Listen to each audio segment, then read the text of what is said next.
Assalamualaikum warahmatullahi wabarakatuh. Hi everyone, welcome back to my class. And today we are going to learn about narrative text. Kita kali ini akan belajar tentang teks narasi. Oke, yang pertama tentang definition of narrative text. A narrative text is an imaginative story to entertain people. Jadi teks narasi adalah cerita imajinatif yang bertujuan untuk menghibur orang. Kemudian, the second is genres of narrative text. Jenis-jenis dari teks naratif. Di sini ada beberapa. Di antaranya ada fairy tale, and then legend, folk tale, myth, fable, etc. Fairy tale adalah sebuah cerita yang biasanya disebut sebagai dongeng atau cerita anak-anak yang berisi banyak keajaiban pada tokoh-tokoh ceritanya dan sering mengandung pesan moral. Lalu legend, ini adalah cerita rakyat yang menggambarkan bagaimana asal-usul suatu tempat itu terjadi. Kemudian ada folk tale, yaitu sebuah cerita yang dituturkan turun-temurun sehingga menjadi bagian dari tradisi suatu masyarakat. Lalu ada myth, yaitu cerita mitos.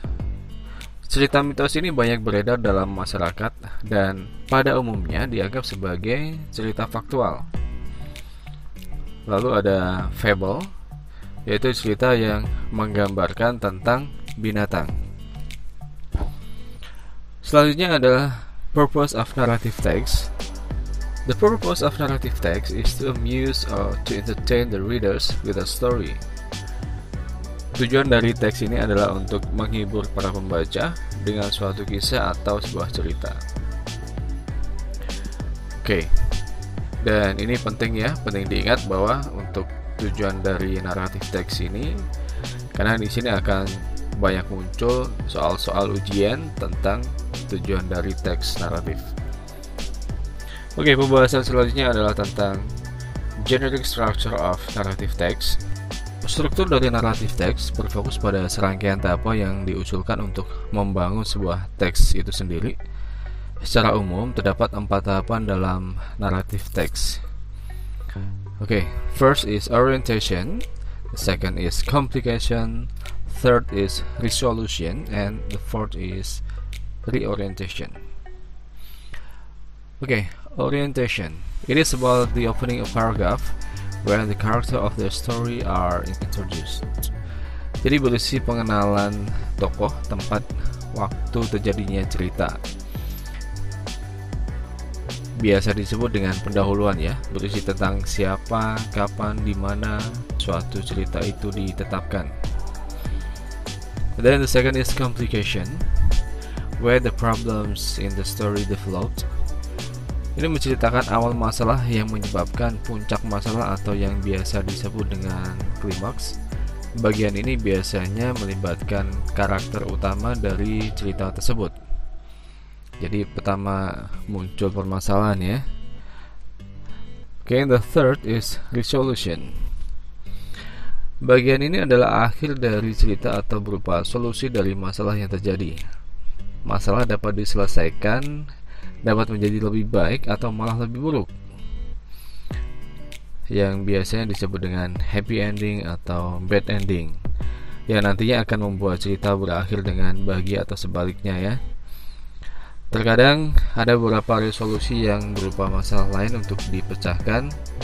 Hal ini sengaja dibuat oleh penulis untuk menambah dan mempertahankan minat dan ketegangan bagi pembacanya. Biasanya jenis resolusi ini terdapat pada genre mysteries atau horror. And then the fourth is reorientation. It is lesson from the story, moral value. Bagian dari penutup dari suatu cerita yang bersifat opsional. Jadi ini kadang ada, kadang tidak Reorientation bisa berisi tentang pelajaran moral, saran, atau pengajaran dari si penulis. Kadangkala susunan generic structure dari narrative text bisa berisi orientation, complication, evaluation, resolution, and reorientation. Meski evaluation dan reorientation merupakan opsional, bisa ditambahkan dan bisa tidak. Jadi evaluasi berisi penilaian atau evaluasi terhadap jalannya cerita atau konflik, sedangkan reorientation berisi penyimpulan isi akhir dari cerita.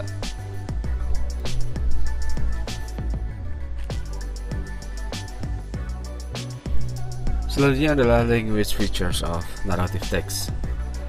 Narrative text biasanya menggunakan tenses past tense, yaitu bentuk lampau ya. Lalu ada juga adverb of time yang biasanya digunakan ada once upon a time, one day, dan yang lain-lain. Dan menggunakan juga time conjunction, biasanya menggunakan when, then, suddenly, etc. Lalu ciri yang lain adalah specific character. The character of the story is specific, not general. Jadi karakter yang ditampilkan ini secara khusus ya, bukan secara umum. Misalkan di sini ada Dayang Sumbi, Cinderella, Snow White, dan yang lain-lain. And then selanjutnya menggunakan action verb. Action verb yang digunakan dalam sebuah cerita, misalkan ada walked, ducked, killed, etc. Dan untuk narrative text ini juga sering menggunakan direct speech. Jadi untuk kalimat langsung ya. Misalkan di sini Snow White said, "My name is Snow White. It is to make the story lively." Untuk membuat storynya atau ceritanya lebih hidup. Okay class, here is the example of narrative text, and I've already divided the parts. Don't forget to comment below what is the genre of the text.